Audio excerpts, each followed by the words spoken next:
如果你还没买《战地风云2042》，我的建议是先暂时观望，不要买。接下来我会为大家分析一下为什么暂时不要买《战地风云2042》。首先，最主要的问题就是游戏的性能跟它的优化做得非常的差。先给大家上一张 DICE 给出的最低 PC 系统要求。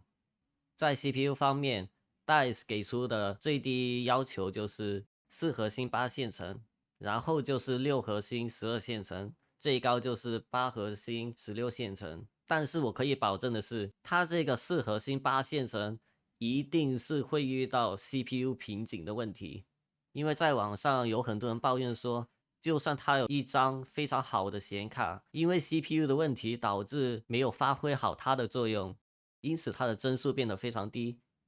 而我们也知道，《战地风云》是一款非常吃 CPU 的游戏。如果你想买《战地风云2042》，请先确保你的 CPU 处理器必须是8核心的，因为8核心以下的基本上不能流畅，会遇到瓶颈的问题。也不要相信它这个最低的 CPU 要求一定是不准的。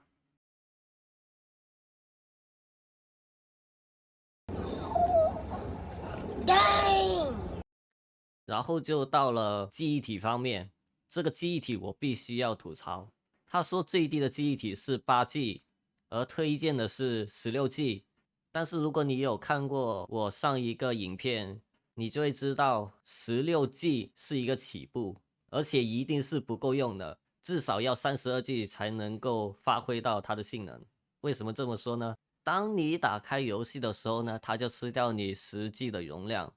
然后你玩游戏的时候呢，它就从10G 吃到15G，所以说这个最低要求8G 记忆体不能相信，而且16G 也完全不稳，因为游戏的优化没做好，导致它的内存释放也没有做好，它会慢慢的吃掉你的容量，直到吃满，然后就会游戏崩溃。所以说，如果你的记忆体是16G 的话，应该玩完第一盘之后，下一盘玩到中段的时候呢，应该会机体吃满然后报错的问题。所以我就不懂为什么 DICE 不把这个内存释放的这个问题给做好。所以说内存至少16G，但是这16G 是等它优化这个优化给做好。然后就到了这显卡的问题。如果说你的 CPU 还有记忆体这些方面都是顶级的话，那你显卡如果是中规中矩的话呢，也能流畅玩这个游戏。因为我的显卡是 RX 6600，所以说我没有遇到什么帧数上的问题。不过如果你的显卡是图上最低的要求的话，我建议你暂时不要买，因为它的优化还没做好。我不知道这最低要求的显卡会给出多少帧，所以我也不好评价这最低要求的显卡能不能流畅游玩这个游戏。但是如果你有新一代的显卡的话，你还是可以流畅玩这个游戏的。OK，如果这个系统要求还是不能让你决定是否要不要买的话呢，我们就来谈一下游戏里面出现的非常重大的问题，那就是地图方面的设计。之后呢，就是枪械和载具方面的设计问题。我们先说一下这地图设计有什么问题呢？每一张地图都有非常空旷的地方让步兵跑路，但是在路上呢是没有任何合适的掩体，这就导致你非常容易被载具击杀，或者是被狙击手给狙死。虽然点里面是有适合的掩体，不过在点的附近是什么都没有的。我就举个例子，印度阿朗港的那个遭区之地，如果玩突破就知道，当你 A 点失守的时候呢，正常防守方就是要退到 B 点嘛。但是它那个地图设计呢就很有问题，它的进攻方是在山上的，而防守方整整2个点都是在下方。我们都知道高打低是非常好打的，而且 B1 这个点里面除了有几辆车，还有一个可以被炸毁的房子之外呢，就没有任何的掩盖点。所以说进攻方在坡上拿着狙击手架着，你在 B 点完全是守不了好吗？我就不知道这设计师有没有玩过突破模式好吧。他自己设计出来的防守点是非常的有问题。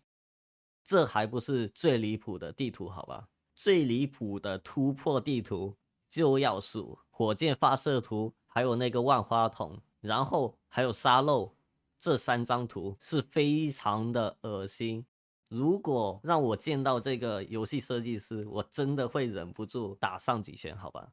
因为这个设计师100%没有自己去体验设计出来的防守点。那么这3张图的共同点是什么呢？就是有防守点都是在屋顶上。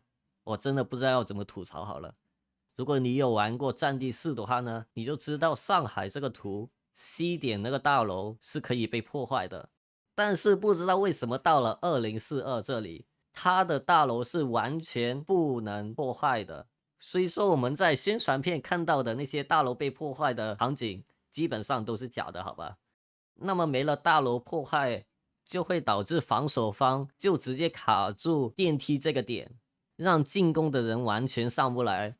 而且如果你打算用直升机去进攻的话呢，那么它上面是可以召唤各种载具，甚至是 AA 防空车，这就让你非常难进攻楼顶的这个防守点。虽然说现在的气垫船是可以爬墙，但是这不足以扭转这个战局。因此我非常的希望他们能够修复这个问题。之后就是重生点问题。你可能会想说，重生点会有什么问题呢？如果你有玩过复兴这个地图的话，你就会发现在1点经常会有人用坦克去卡住重生点，因为它的重生点是固定的。就是说如果你的重生点上面是没有载具的话呢，你就会重生在这个点。可是敌方的坦克车如果开远一点，它就能一直炮轰这个重生点，导致你一重生就死掉，一重生就被炸死。这设计是非常的不合理。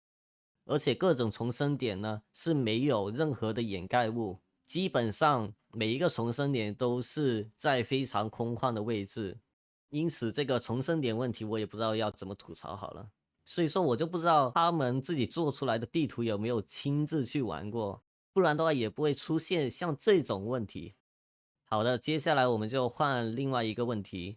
现在我们已知最厉害的载具就是气垫船，然后就是小鸟。气垫船变态的原因就是它的速度非常的快，用 M5 去射它的时候呢是完全射不到的。而且气垫船挨了2发 M5， 它还是不会爆的，它的血量居然比坦克还要厚。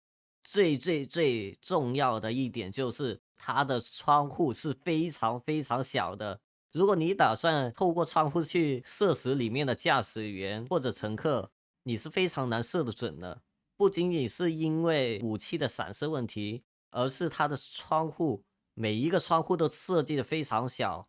如果你对比 LATV， 你就会发现 LATV 它的窗户是比气垫船大的至少2倍。所以现在你就会发现，为什么每一局里面呢都会有人一直开着气垫船在每一个点里四处的游走撞人。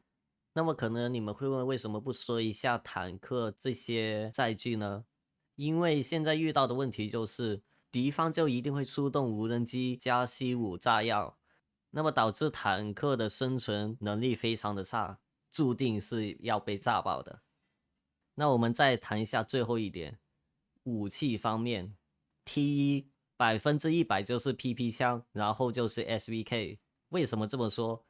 SVK 如果你是打中距离的话呢，基本上2枪一个人，而 PP 枪是因为它的散射非常的小，然后再加上它的子弹非常的多，基本上杀人就是有手就行。所以现在你每玩一盘基本上都会看到很多人在用 PP 枪和 SVK。 步枪它也强，3-4枪死一个人，但是它的问题就是武器散射太严重了，根本比不上 PP 枪。而且 PP 枪因为它的散射非常的小，近中远距离对枪的时候都是非常的恐怖，手中一把 PP 枪直接所向无敌。当然你也会说，步枪嘛，只要你压得好，你也可以比 PP 枪厉害。确实如果后坐力压得好的话，步枪也可以比 PP 枪厉害。但是目前游戏里有个非常严重的 bug，你有可能会出现子弹被吞掉的问题。就是说你瞄着人开枪，看上去子弹是打到他身上，但是他没有扣血，这就是吃子弹的问题。那么现在就是地图、载具、武器3样没有做到好平衡，导致我们这些玩家玩的时候就变得非常的难受。所以以上所有的点总结成一句话：暂时不要买《战地风云2042》。如果你们想看更多《战地风云2042》的内容，你们就可以来关注我的频道，让我们一起来看一下 DICE 在这1-2个月到底会有什么的改动，再去评价它还值不值得买。那我们就下一支影片再见。